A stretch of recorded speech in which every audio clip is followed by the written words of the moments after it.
what's up? Hello, my name is Emma, and today I'm going to be doing the Fairytales in Real Life tag created by Harlequin Teen. I'm working with Harlequin Teen to do this tag they created in honor of the release of Something in Between by Melissa de la Cruz. This story follows a girl named Jasmine who has always fulfilled the role of the perfect daughter. She's popular, she studies hard, she got scholarships. She's always been everything that her Filipino immigrant parents could have wanted of her until one night, everything comes crashing down. Jasmine and her family are invited to a national award ceremony when her parents reveal that they are actually illegal immigrants. This means no scholarship, possibly not even going to college at all, and especially the very real threat of deportation for her family. In the midst of this extreme identity change, Jasmine starts to rebel and do things that she never really expected she would do or never felt like she had the opportunity to do. And so it's all about Jasmine coming to terms with this new knowledge and kind of finding herself through that. And so as many of you here on BookTube know, Melissa de la Cruz is fairly known for her fantasy novels, but this book is obviously a contemporary. In honor of Melissa's background in fantasy novels, with this new contemporary release, Harlequin Teen created this tag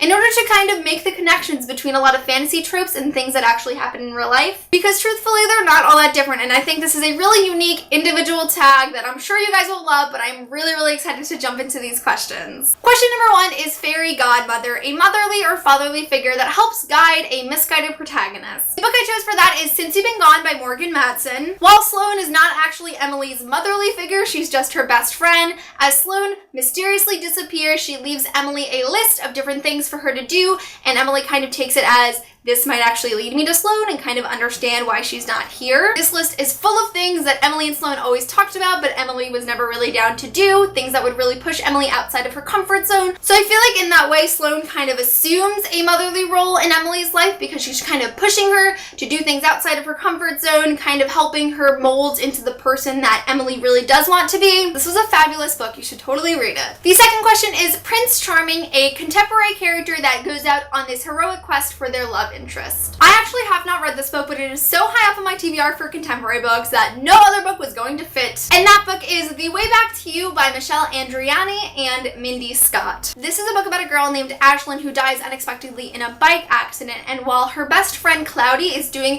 pretty well and moving on, her boyfriend Kyle is just absolutely distraught. And so Cloudy actually discovers that Ashlyn's organs were donated after her death, and she finds out that Ashlyn's parents are actually kind of in contact with 3 of the recipients. And so from there, Cloudy and Kyle actually go on this road trip across America to meet these 3 people and kind of make sense of Ashlyn's death and see if there's any way that they can move on from this point. This book just sounds so amazing and emotional and like life-changing. I really cannot wait to read it. The third question is The Forbidden Fruit, a contemporary character that gives in to temptation. For this one, I'm going with Anna and Etienne from Anna and the French Kiss by Stephanie Perkins. This book is one that is loved by many. It is just full of all this steamy tension and temptation. While I do not condone cheating on your romantic partner, I feel like this deals with temptation in a very real way for a lot of teens. Essentially, Etienne has a girlfriend, Anna comes in, Anna likes Etienne, Etienne starts liking Anna, things happen. This is definitely a very real type of temptation that I know a lot of people have dealt with, and it was honestly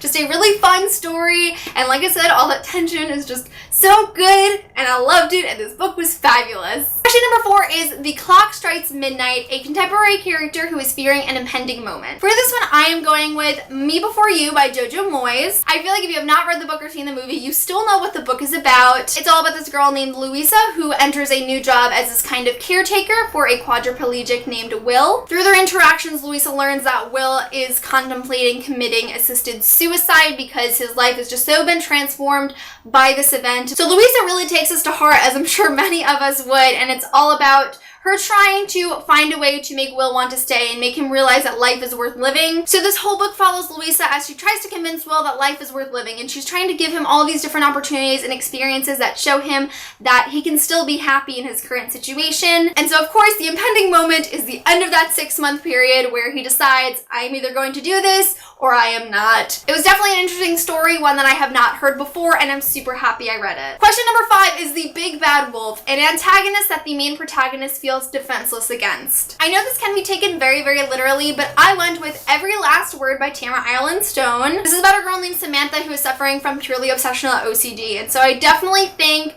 that Samantha's diagnosis is totally an antagonist that she feels that she cannot come up against. She has this gigantic friend group. She has so many supportive people, but the only people that know that she is suffering from this are her family and her therapist, and she really feels like she can't open up to them, or the knowledge that she has OCD will just destroy her life. It's a very real struggle that so many of us suffer from in different ways, and so while I think in fantasy novels the antagonist is definitely like the villain, the one that's coming after you, there are a lot of other antagonists in our life that are very real and still there and just as terrifying to go up against. Question number 6 is the power within, a contemporary example of a character who finds power within themselves when they originally thought they were ordinary. Again, especially in fantasy, when you think of a character with power, you think of like magical powers, but I went with another real life example for this one. I'm going with Kath from Fangirl by Rainbow Rowell. Kath finds herself away from home at college with people she doesn't know, with classes she doesn't understand. She's just really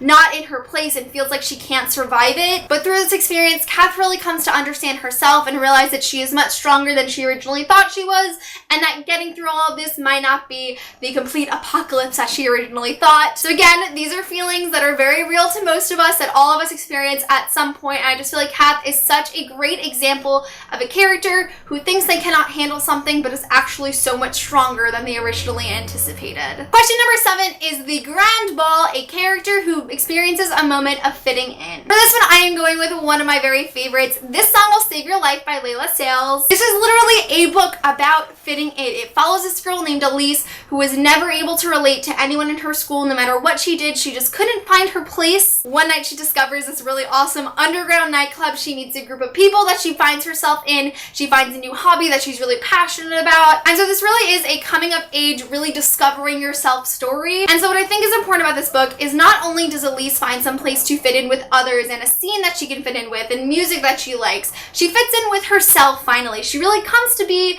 the person she wants to be and the person she was always meant to be through these experiences. And personally, fitting in with yourself is so much more important than fitting in with a group of friends. So I love this book with all of my heart. It is definitely one of my all-time favorite standalones and such a fabulous contemporary, and I would really, really recommend you pick it up. Question number 8 is the fairest of them all, a contemporary pressure on outer beauty that really focuses on the importance of inner beauty. For this one, I'm going with The Duff by Cody Keplinger. While I definitely have a lot of problems with The Duff and it was not my favorite book of all time, I do think the values of inner confidence and being happy with yourself are really well expressed in this book, and it focuses on outer beauty a lot more than other books do. I feel like a lot of books' beauty and appearance are something that's just given in a passing, like his character is either really, really beautiful or they're not, and I feel like there's not a lot of struggle within most books. This one, there definitely is a struggle, and I do really appreciate that about this book. Question number 9 is the evil stepmother, a contemporary character who shows resentment or anger for stepping into a new role. For this one, I am also going with a Morgan Matson book, The Unexpected Everything. This is about a girl named Andy who has her whole summer planned out. She's going to this really elite program that's going to help her on the path to her future career, when her father, who is actually a congressman, is involved in some sort of scandal, and all of a sudden Andy's opportunity for that summer is pulled away from her and she is forced to do nothing other than dog walk. So at first, Andy is like, this is terrible, I don't want to do this, I'm gonna quit, I'm gonna go work somewhere else, I can't do this. When in reality, she finds out that she really, really enjoys her job and it might have some impact on her personal values, and she just finds so much through this journey.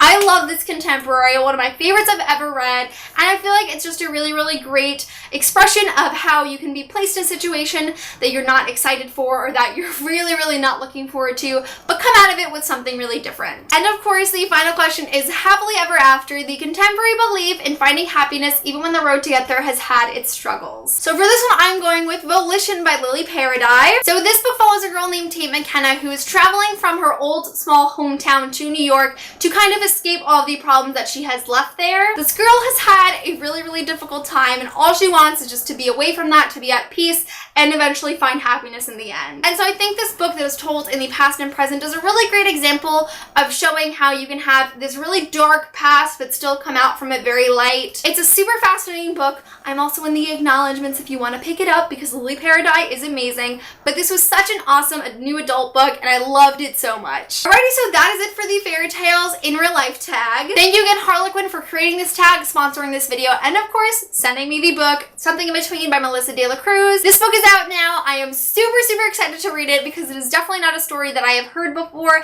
and I hope you guys are too, but that is it for this video. Thank you guys so much for watching, and I will see you soon for a new one. Bye!